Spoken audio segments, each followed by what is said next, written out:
সাভারের শীর্ষ মাদক কারবারি শামীমের আস্তানায় র্যাবের অভিযান, অস্ত্রগুলিসহ আটক ৩। কথা 24 সাভার প্রতিনিধি। সাভারে শীর্ষ মাদক ব্যবসায়ী শামীম হোসেনের আস্তানায় অভিযান চালিয়েছে র্যাপিড অ্যাকশন ব্যাটালিয়ন র্যাব-৪ সাভার নবীনগর ক্যাম্প।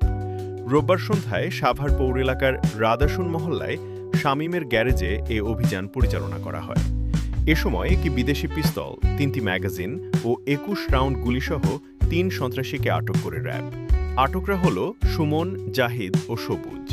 অভিযানে নেতৃত্ব দেন র্যাব-৪ সাভারের কোম্পানি কমান্ডার শাহিনুর কবির। র্যাব জানায়, গোপন সংবাদের ভিত্তিতে শামীমের আস্তানায় অভিযান চালানো হয়। তবে অভিযানের সময় শামীম পালিয়ে গেলেও তার ৩ সহযোগীকে অস্ত্র ও গুলিসহ আটক করা হয়েছে।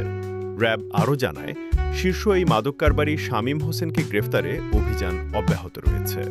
কথা 24-এর সাথে থাকুন। ধন্যবাদ।